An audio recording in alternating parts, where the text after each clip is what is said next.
Hey guys, welcome to this new video where I'm going to show you more detailed information about my 1000cc Honda Buggy. Yeah, the engine is over here. Let's start with that. It's 1000cc's, 135 brake horsepower, and over there is a 6-speed sequential gearbox. Yeah, but let's just start at the front of the buggy. Over here, I took a wheel off. Wheels over there. These are 16-inch wheels, and the tire from the top to where it touches the ground is 36 centimeters. So there's a quite big tires, but they'll do fine. Over here we have the wheel hubs. These are made on a lathe. So yeah, as you can see, they're welded together. You can see over there. There's just plates turned on the lathe. And then welded together. These are the stock brake discs. The only thing is, I took these are the brakes from the back of the motorcycle, and I ordered another one because there's another one over there. Can't see it now, but there's another one. So these are from the rear. These brake calipers are from a CBR1000. Because they're just a tiny bit smaller and they fit in the rim like this. The stock brake calipers didn't fit, so I have to downsize them. So now they are from a 600cc Honda bike. Yeah, you can see another upgrade. Let's start with the upgrade. Are these wheel arches? I got a lot of sand and mud in my face when I'm driving. So that's why I built these wheel arches. It's just a very thin aluminium sheet with a rubber sheet on top. I meant to do these the other way around, but the rubber isn't strong enough and solid enough to keep the curve. So the aluminium keeps the curve and the rubber is just resting on that. And I have here, from the same material as that, the mud flap just mounted on there with two nuts and bolts, as you can see, and they're just holding on with just really thin metal pipes. Over here, dual A-arm suspension. This is just made of steel plate, which I have had laser cut. This is the most easiest way. It's I think the strongest way. They do this with Baya trucks as well, and over here is just tubing with iron joints all around for easy adjustability. This is just a 25 euro shock damper. I think originally from a quad, they told me, but I'm not sure about that because this is quite heavy and the quad is way lighter. But it works fine, to be honest. It's really soft, but not too soft, so that's good. Over here we have the pedal box. Another upgrade I made. At first I just had one cylinder, but now I have two, because one couldn't handle the pressure, because I have two brakes at the front and one going to the back. So that's why I had two. So this one is to the front, the other one is going to the back. Yeah, homemade pedal box, everything again laser cut. Almost all the plates you see are laser cut, because that's just way easier than grinding everything down myself. Then you see the steering shaft and the steering house. It's over there. You can see it. It's it's quite big and quite huge. But I had to, because I had another one at first, but that one broke. So yeah, I was driving and I turned in really hard and it snapped and it was completely broke. It wasn't just a cheap steering rack, but this one is made for these kind of cars. It's a huge, very strong cart. It's a very strong rack, I'm sorry. Yeah, and I hope this works. I think this works because yeah, it's built for this kind of machinery. Yeah, these are just hanging here. I have to mount them somewhere solid. We have a skid plate, 2 millimeters of aluminium sheet laser cut, and I bent it myself. I made these openings over here so I can bend it easily. I just did this by hand, so it's quite good. It's mounted. It's not mounted, but it has to be mounted low as well. Then the other side is, yeah, it's the same. Of course, why would you do two sides another separate? We have over here, this is the oil cooler. Came stuck with the bike. I just mounted it on the front because you have quite good airflow going in, so it keeps the engine oil cool. A light on top, and yeah, that's it actually. Just cheap light. I don't think I'm driving at night time, so just a cheap light. Then over here we have these mirrors. I don't know which bike they are from, but I could buy them on Facebook Marketplace for 10 euros. So really cheap, nice to have. Really for the aesthetics only, because like I said, I'm not planning on street driving this thing. Steering wheel, bought online, not that cheap either.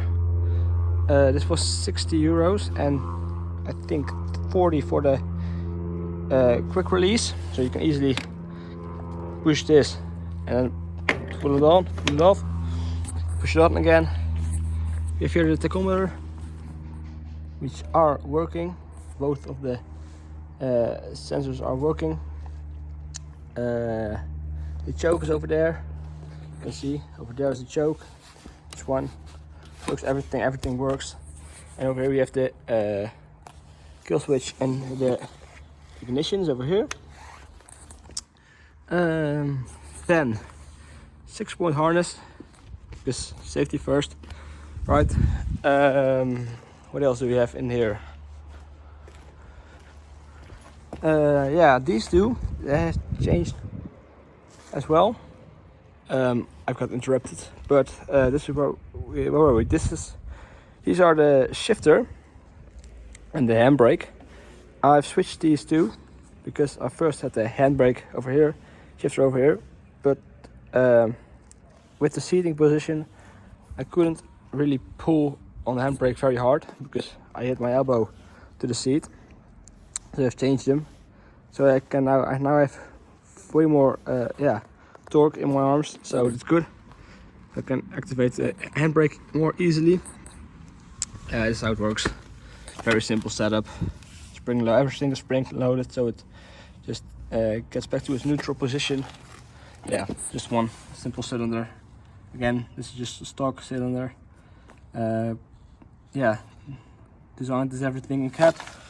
That's nice. Here as well, shifter, just stock. And then there's a hard link. Go to the back, to the mounting point of the engine, which I didn't use. Didn't really have to. There are 4, I think. Now, yeah, 4 mounting points on this engine. So you have one over there, one over there, one over there, and one over there. And on the other side as well. And I think the 3 I'm using now. Oh, and over here, so there's 5 actually. I'm using 4. I think it's quite enough. So there's a link going there, there's a tube going through there. And turn this thing around. Comes out here, going down to the actual shifter over here. Yeah, it goes go down and up, and that's how you shift. Yeah, what else do we have? I have a new battery installed, a bigger battery. This isn't the stock battery because the other one was really weird. It just died on me, so I ordered a new one. This is a new one, way better battery. And over here, here's the exhaust. Can't really see it. Everything is very narrow and small on this buggy, but there are the exhaust. Going behind there, out here, and go to the end tips. Normally these exhausts go from the 4 cylinders together and then out for 2 pipes again, but I didn't do that because I wouldn't get them out anymore. If I connect all 4 cylinders with each other, I couldn't get the exhaust out anymore. Engine is also stuck. Nothing really exciting over here. Yeah, well, of course the engine is exciting, but nothing to tell about it because it's all just stuck and nothing changed about it really. Again, mud flaps on the back, and you might be thinking why on the back, because that sand won't get in your face. But there was someone driving behind me which did get a little sand in his face, because yeah, of course, if you release 135 horsepower to the sand, you spit up a lot of sand. Yeah, I see two shock dampers over here. These are the stock from the motorbike. It's mounted over here. As you see, it's just an M12 bolt.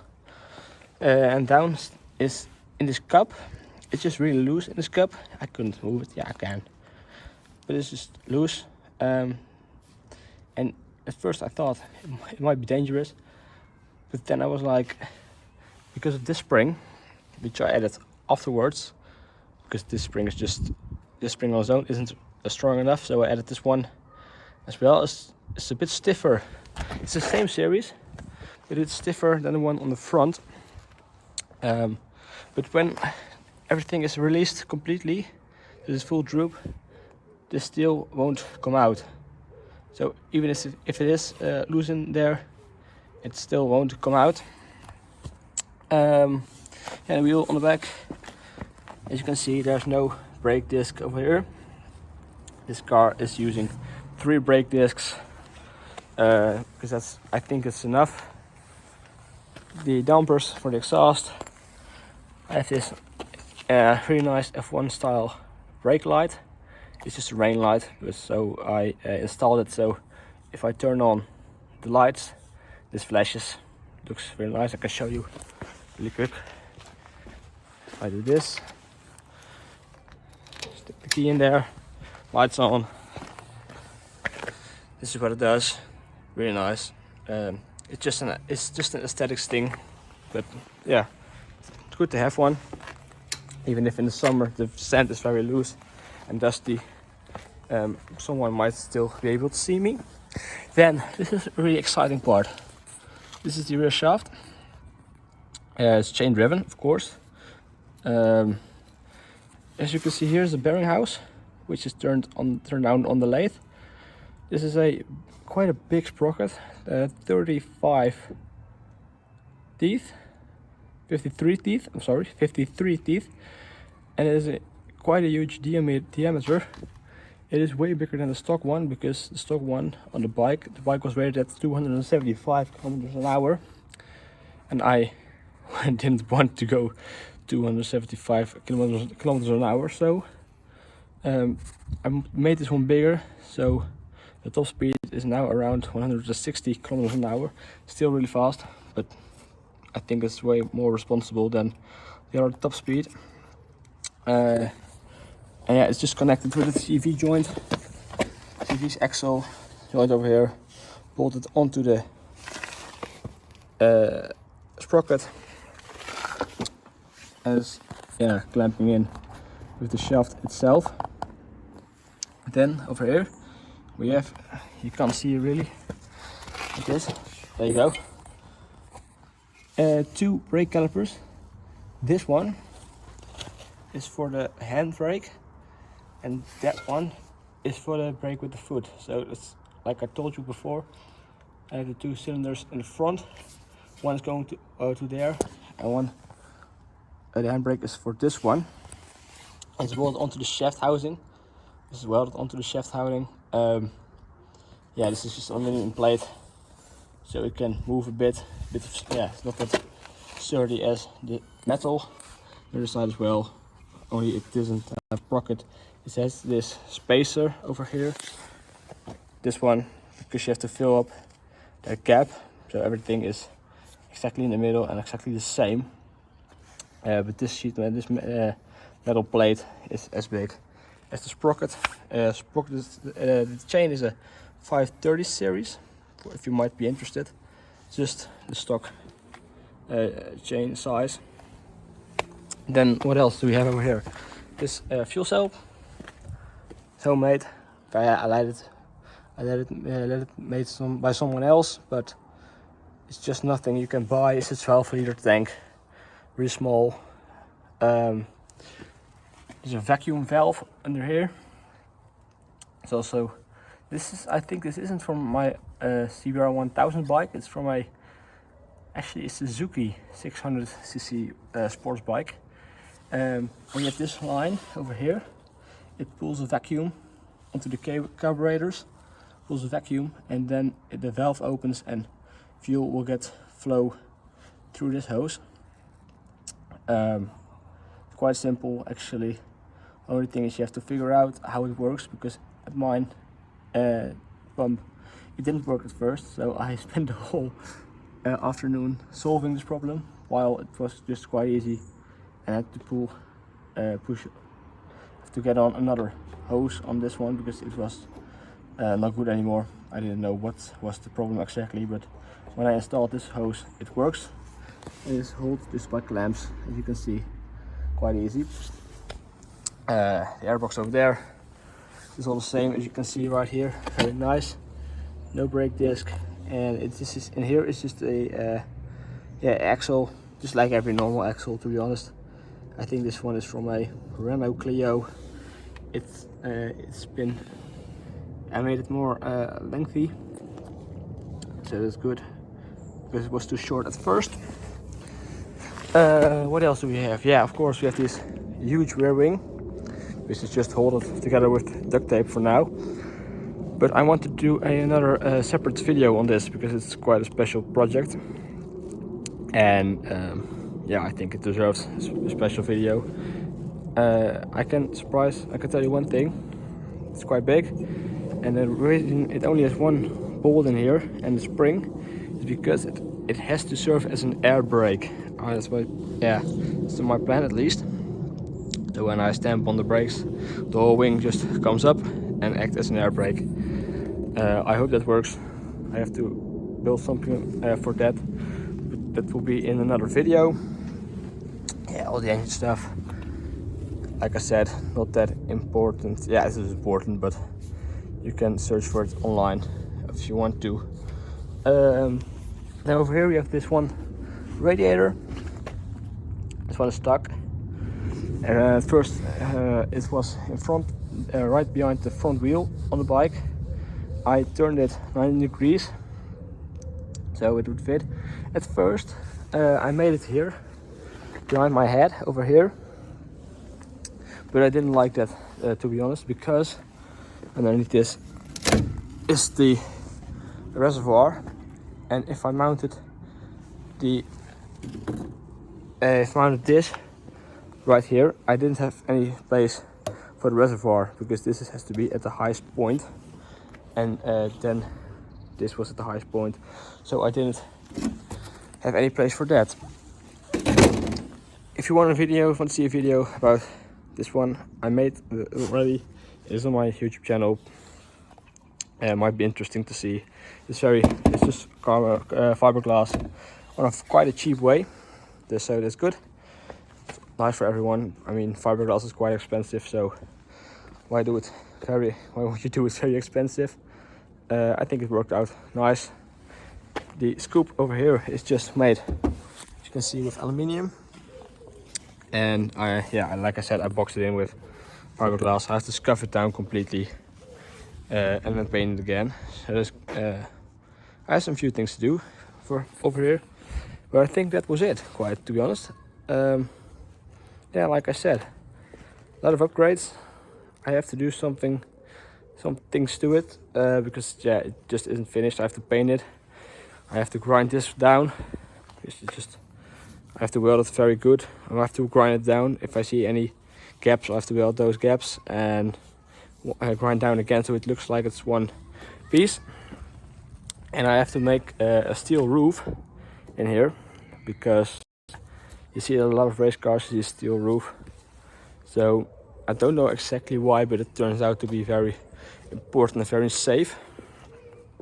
And yeah, to be honest, that's quite it. I think so. So yeah, really proud of it, to be honest. I mean, it took a few years, but yeah, I'm very happy with the result. So I have to go for a serious test drive and hope nothing will break like last test drive, which wasn't even that serious. So I have to really trash test it, and yeah, I think it works out great. It looks great, to be honest. It looks like a real race car for me. And yeah, I hope the wing will work as well. Theoretically it works. I don't know if it works if it works practically, but even like this, it's an absolutely stunning wing. And if it doesn't work, I just fix it like this, and yeah, it looks very nice. So yeah, that's about it. That's my CBR1000 Crosskart. If you enjoyed this video, leave a like, subscribe. If you have any questions about it, ask them in the comments. I will react as soon as possible. And yeah, I think it looks really good. Let me know what you think, and I hope to see you in another video. Bye.